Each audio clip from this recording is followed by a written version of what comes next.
I am Kashika और आज हम इकोनॉमिक्स का चैप्टर 2 करेंगे क्लास 10th का। अगर आपने चैप्टर 1 इकोनॉमिक्स का मिस करा है तो उसका लिंक मैं नीचे डिस्क्रिप्शन में दे दूँगी, आप ज़रूर चेक करें उसे।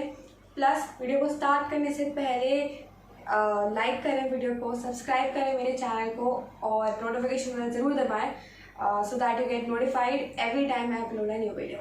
And now let's move on. आज की क्लास में हम करने वाले हैं chapter 2 of economics which is the sectors of the Indian economy.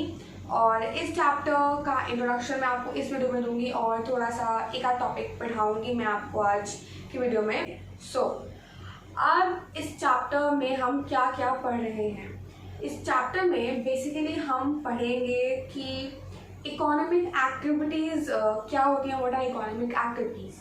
और हमें ये पता होना चाहिए कि इकोनॉमी को पढ़ने का सबसे अच्छा तरीका या आप कह सकते हो सबसे अच्छी तरीके से आप इकोनॉमी को तभी समझ सकते हो जब आप पढ़ पाओ अबाउट दी सेक्टर्स। जब आपको डिफरेंट सेक्टर्स के बारे में पता होगा तभी आप इकोनॉमी को सबसे अच्छे से पढ़ पाओगे। तो इस चैप्टर में बेसिकली हम डिफरेंट सेक्टर्स पढ़ेंगे जो कि डिफरेंट क्राइटेरियाज पे बेस्ड हैं, जैसे कि the primary sector, secondary sector, the tertiary sector. फिर पढ़ेंगे about the organise and the unorganise sectors and last but not the least we study about the public and the private sectors. तो ये 3 types में divided हैं, तो हम इनके बारे में डिटेल में पढ़ेंगे। आज की वीडियो में हम प्राइमरी, सेकेंडरी और टर्शियरी सेक्टर का क्लासिफिकेशन पढ़ेंगे। फाइन, तो ये चैप्टर में और क्या क्या है, इस चैप्टर में हम पढ़ेंगे about few important terms also, नई चीज़ सीखेंगे विच इज़ जीडीपी। तो आप जीडीपी के बारे में पढ़ोगे, जीडीपी क्या होती है और हम जीडीपी कैसे निकालते हैं। देन फर्दर हम पढ़ेंगे इस चैप्टर में कि व्हाट इज़ एम्प्लॉयमेंट और एम्प्लॉयमेंट का इम्पोर्टेंस क्या है। कि हम सबको पता है कि for a livelihood to earn money employment is very very necessary for us. तो अब जब हमारे लिए इतना ज़रूरी है लेकिन सब लोगों को इक्वली प्रोवाइड नहीं हो रही है। वी नो कि रूरल एरियाज़ और अर्बन एरियाज़ में ऐसी अलग अलग जगह हैं जहाँ पे एम्प्लॉयमेंट जनरेशन अभी भी कम है। तो उस एम्प्लॉयमेंट को हम कैसे बढ़ा सकते हैं, what are the ways in which we can increase employment in rural as well as in urban areas, दोनों जगह पे कैसे कर सकते हैं वो ये चैप्टर में हम पढ़ेंगे। फिर हम ये पढ़ेंगे कि इन द रिसेंट ईयर्स की फ्रॉम प्राइमरी टू सेकेंडरी या सेकेंडरी टू टर्शियरी किस सेक्टर में ज़्यादा डेवलपमेंट हुआ है, किस सेक्टर में ज़्यादा अर्न कर रहे हैं जिससे हमारी इकॉनमी ज़्यादा बढ़ रही है। तो मतलब कौन से सेक्टर में ज़्यादा ग्रोथ हो रहा है। और अगर एक सेक्टर से दूसरे सेक्टर में शिफ्ट हो रहा है, आपको पता है ग्रोथ हो रहा है, लाइक शिफ्ट हो रहा है, ज़्यादा लोग इंटरेस्टेड या एम्प्लॉयड कौन सेक्टर में है वो देखेंगे। देन ये जो शिफ्ट हो रहा है इससे कोई प्रॉब्लम्स तो नहीं अराइज कर रही हैं। कि सपोज फॉर एग्जांपल अगर मैं आपसे अभी कहूँ कि एग्रीकल्चर सेक्टर में जो लोग हैं वो कम इंटरेस्टेड हो रहे हैं as compared to tertiary sector. Tertiary sector कौन सेक्टर होता है जिसमें हम सर्विसेज प्रोवाइड करते हैं, लाइक ट्रांसपोर्टेशन एंड ऑयल वाली चीज़ होती हैं। हम पढ़ेंगे अभी इस चैप्टर में डिटेल में इन सेक्टर्स के बारे में। तो अगर आपसे कहूँ कि एग्रीकल्चर में कम हो रहा है तो जब आपका बेस नहीं बनेगा, लाइक आपको गुड्स ही नहीं बनेंगे तो वो फिर मैन्युफैक्चर कम होंगे तो क्या उनकी सर्विसेज कम हो जाएंगी। तो इन चीज़ों के बारे में पढ़ेंगे क्या इफेक्ट पड़ेगा कि अगर प्राइमरी पे कम प्रोडक्शन हो रहा है तो सेकेंडरी पे या टर्शियरी पे कोई इफेक्ट पड़ेगा या नहीं पड़ेगा। देखेंगे कि कैसे कैसे इम्पोर्टेंस है डिफरेंट सेक्टर्स की हमारे लाइफ में, या फिर और क्या क्या चीज़ें ये सेक्टर्स हमें प्रोवाइड करते हैं। अभी हमें पता है कि पब्लिक सेक्टर क्या है, प्राइवेट सेक्टर। पब्लिक से हम सीधा सीधा ये समझ जाते हैं कि भाई गवर्नमेंट रिलेटेड सेक्टर हो गया, ठीक है, और प्राइवेट तो प्राइवेट होता ही है। बट क्या सिर्फ इतना ही है और इनके काम क्या क्या है सेक्टर्स के, this will come to know in this chapter. और इम्पोर्टेंट चीज़ बताना भूल गई, अभी हम मनरेगा के बारे में पढ़ेंगे। MNREGA is an act which was passed जिससे एम्प्लॉयमेंट जो जनरेशन है उसके लिए ये एक एक्ट निकाला गया था। तो इसके बारे में हम थोड़ा सा पढ़ेंगे और ये है इस चैप्टर में। एंड अब हम शुरू करते हैं हमारे आज के टॉपिक से जो हम पढ़ रहे हैं। अब सबसे पहले about the primary, secondary and tertiary sector. तो आज की वीडियो में हम ये पढ़ते हैं, लेट्स गो। तो अब हमारा फर्स्ट टॉपिक हम पढ़ रहे हैं which is the classification of sectors. और इस क्लास में जो क्लासिफिकेशन है इसमें पढ़ रहे हैं हम 3 classifications. First is the primary, secondary and tertiary. अब पढ़ेंगे प्राइमरी सेक्टर में कौन कौन सी एक्टिविटीज़ होती हैं, सेकेंडरी में कौन कौन सी एक्टिविटीज़ होती हैं, प्लस टर्शरी में कौन कौन सी एक्टिविटीज़ होती हैं। और इन सेक्टर्स को एक एक नाम और दिया गया है। फॉर एग्जांपल जैसे कि एग्रीकल्चर सेक्टर भी कहते हैं हम प्राइमरी सेक्टर को, तो इसे ऐसा क्यों कहते हैं, और ये पढ़ेंगे हम अब। तो शुरू करते हैं। तो अब आप अपनी स्क्रीन पे देख रहे होंगे कि एक स्लाइड पे यहाँ पे मैंने लिखा है कि one way of understanding different types of activities into groups, या फिर उनको क्लासिफाई करना, उसको ये एक बहुत इंपॉर्टेंट क्राइटेरिया है as I told you. Plus ये जब हम ग्रुपिंग कर रहे हैं तो यहाँ पे हम इन्हें सेक्टर्स बोल रहे हैं। क्या बोल रहे हैं? सेक्टर्स बोल रहे हैं। So what are sectors? When we classify different type of activities into groups, those groups are sectors। तो वो जो ग्रुप जिनमें हम क्लासीफाई कर रहे हैं उनको यहाँ पे सेक्टर कह रहे हैं। जैसे कि हम एक्टिविटीज़ को डिवाइड किस किस चीज़ों में कर रहे हैं, हमने एक्टिविटीज़ को डिवाइड करा प्राइमरी, सेकेंडरी और टर्शरी एक्टिविटीज़ में हमने डिवाइड करा, और इनको जो ये एक्टिविटीज़ का जो ग्रुप है, इन ग्रुप को हमने सेक्टर बोल दिया, primary sector, secondary sector, tertiary sector. ठीक है। अब there could be several ways of classifying depending on, classification के वेरियस वेज हैं जिन पे हम कर सकते हैं। किस चीज़ पे डिपेंड करता है? ये पर्पस पे और द इम्पोर्टेंट क्राइटेरिया जो हम सोचते हैं कि हमारे लिए इम्पोर्टेंट है। तो यहाँ पे देखा है पर्पस। अब यहाँ पे हम एक्टिविटीज़ के बेस पे कर रहे हैं तो हम क्या बोल रहे हैं? प्राइमरी, सेकेंडरी और टर्शरी। अब मैंने आपको बताया था कि दो और क्लासिफिकेशंस हैं विच इज़ लाइक पब्लिक और प्राइवेट सेक्टर्स हैं, तो उनका जो पर्पस है वो अलग है। फिर मैंने आपको बताया था ऑर्गेनाइज और अनऑर्गेनाइज, उसका पर्पस अलग है। तो यहाँ पे जो अभी हम पढ़ रहे हैं फिलहाल प्राइमरी, सेकेंडरी और टर्शरी, तो इनका जो यहाँ पे पर्पस क्या है? हम एक्टिविटीज़ के बेस पे इन्हें डिवाइड कर रहे हैं। फाइन, ठीक है। तो अब आप यहाँ पे देख रहे हो different activities on your screen. एक है कि वो एग्रीकल्चर करते हुए देख रहे हो, आपकी यहाँ पे खेती कर रहा है वो, and the second picture is of a teacher which is teaching. तो ये भी एक एक्टिविटी है। ये टाइप्स ऑफ एक्टिविटीज़ जो है कि एक फार्मर फार्मिंग कर रहा है और एक टीचर टीच कर रहे हैं, तो ये एक्टिविटीज़ हैं। देन हम देख रहे हैं कि मैन्युफैक्चरिंग भी हो रही है यहाँ पे इन द थर्ड पिक्चर। तो अब ये तीन अलग अलग पिक्चर्स हैं, तीन अलग अलग टाइप की एक्टिविटीज़ हैं। अब कौन सी एक्टिविटी कौन से ग्रुप में जाएगी, ये अब हम लाइक वील स्टडी की कौन सी एक्टिविटी कौन से ग्रुप में जाएगी। फाइन, सबसे पहले है प्राइमरी सेक्टर। प्राइमरी सेक्टर जो इमेज देख रहे हो वहाँ पे एक छोटे से बॉक्स में, तो उसमें लिखा है प्राइमरी सेक्टर ब्रैकेट में एग्रीकल्चर। तो प्राइमरी सेक्टर को हम एग्रीकल्चर सेक्टर भी बोलते हैं। और अगर आपसे शॉर्ट में मैं कहूँ तो प्राइमरी सेक्टर वो सेक्टर है जहाँ पे प्रोडक्शन होता है, जहाँ पे सामान बनता है फ्रॉम दी नेचुरल गुड्स। क्या कैसे बनता है? सिर्फ बनता नहीं है, नेचुरल गुड्स से बनता है, तो ये वर्ड यूज़ करना है नेचुरल। नेक्स्ट मैंने अभी लिखा है नेचुरल प्रोडक्ट्स होते क्या है। अब हमने बोल दिया कि भाई नेचुरल प्रोडक्ट्स जो है वो आ गए फिर आपके प्राइमरी सेक्टर में, तो नेचुरल गुड्स है क्या? तो अगर मैं आपसे यहाँ पे दो सर्विसेज के बारे में बात कर रही हूँ, पहली सर्विस में मैंने आपको बोला है कि कल्टिवेशन ऑफ कॉटन। ये एक सर्विस है कि कॉटन को हम कल्टिवेट कर रहे हैं, ये हमारी एक एक्टिविटी है। इस एक्टिविटी में हम यूज़ के कौन सा प्रोडक्ट कर रहे हैं? हम कॉटन प्लांट यूज़ कर रहे हैं, नेचुरल प्रोडक्ट। फिर हम इससे प्रोड्यूस क्या कर रहे हैं? हम इससे कॉटन प्रोड्यूस कर रहे हैं। जब हम कॉटन प्रोड्यूस कर रहे हैं तो वो क्या है? Natural product.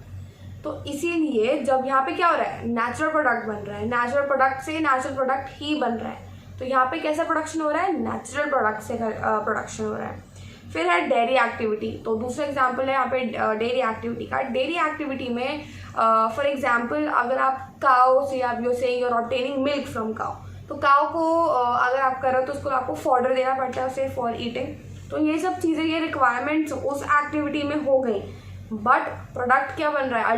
Until unless product हमारा नेचुरल नहीं है तब तक हम उसे प्राइमरी एक्टिविटी नहीं कह सकते। यहाँ पे भी इस केस में भी milk is a natural product, so क्या हुआ? That is also a primary activity. So dairy activities are the primary activities. Then I would say कि cultivation of cotton is a primary activity.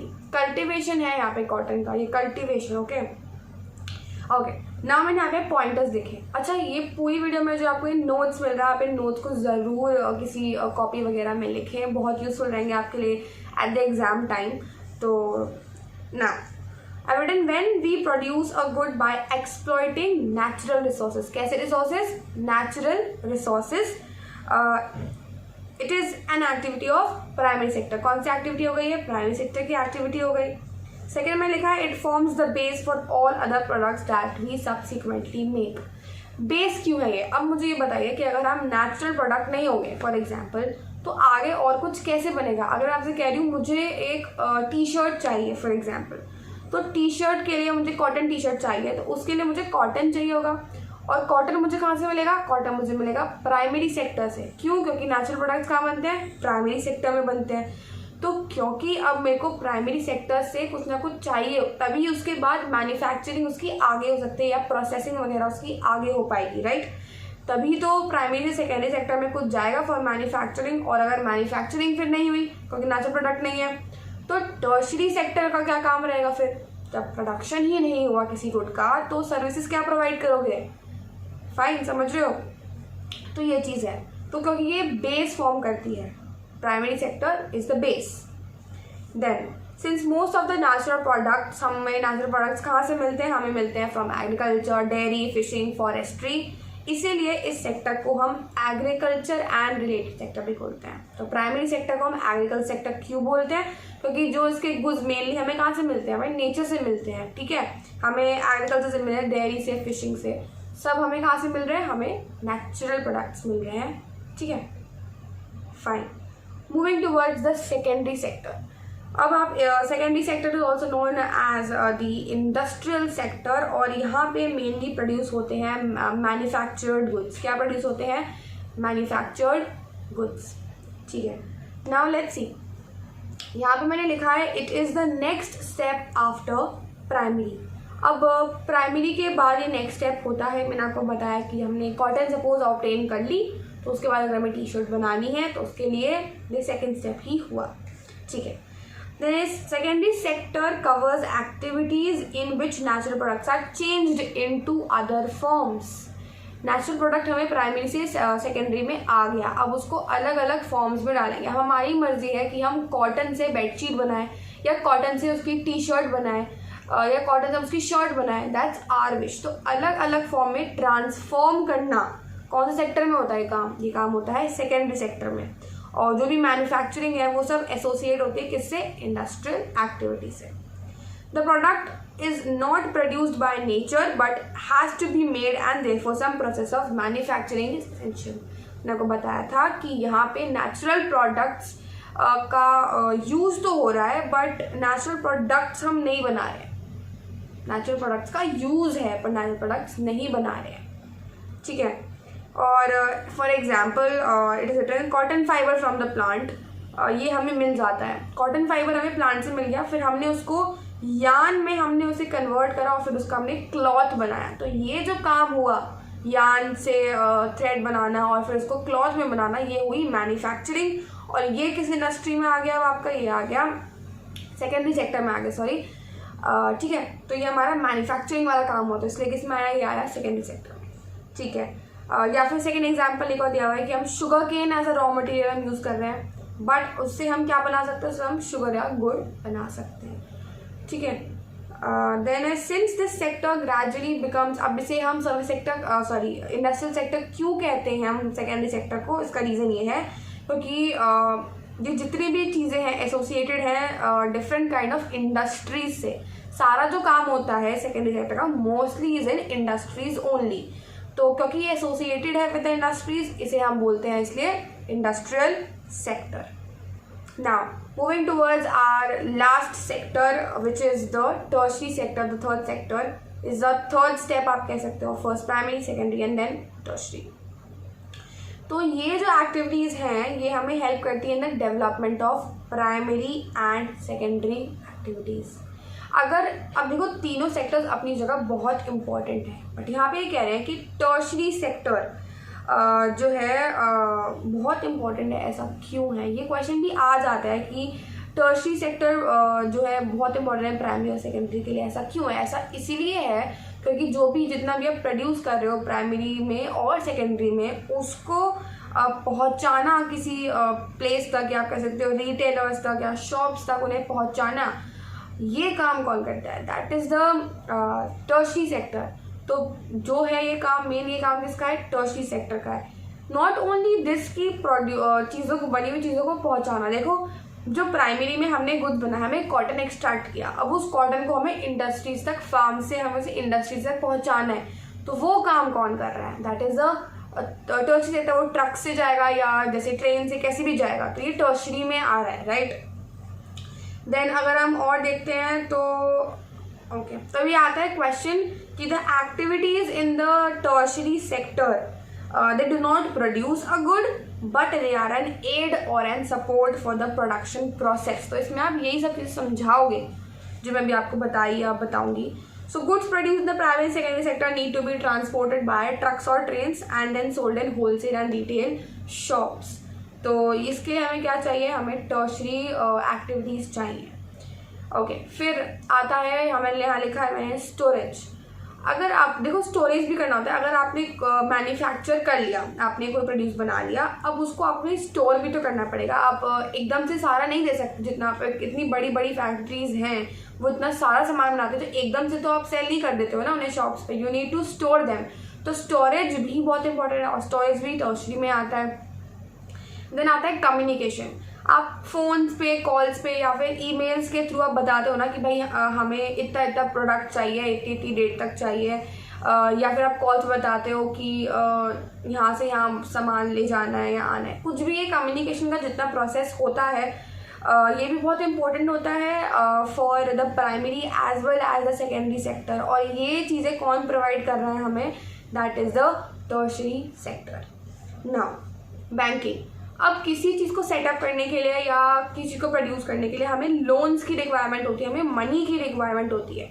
तो वो money की requirement हमारी banks पूरी करते हैं। हमें लोन्स कौन प्रोवाइड करते हैं? हमें लोन्स प्रोवाइड करते हैं बैंक्स। तो ये बैंकिंग का जो प्रोसेस है, ये that is also tertiary sector. अब देखो, ये एक्टिविटीज़ जो है गुड्स जनरेट नहीं कर रही हैं, बट ये क्या कर रही हैं? They are providing the services provide कर रही है डिफरेंट, जैसे कि कम्युनिकेशन हो गया, ट्रांसपोर्टेशन हो गया, बैंकिंग हो गया, कम्युनिकेशन हो गया, स्टोरेज हो गया। तो ये एक्टिविटीज़ तो हमें प्रोवाइड कर रही है ना, ये एक्टिविटीज हमें सर्विसेज प्रोवाइड कर रही हैं, तो इसलिए हम इसे सर्विस सेक्टर भी कहते हैं।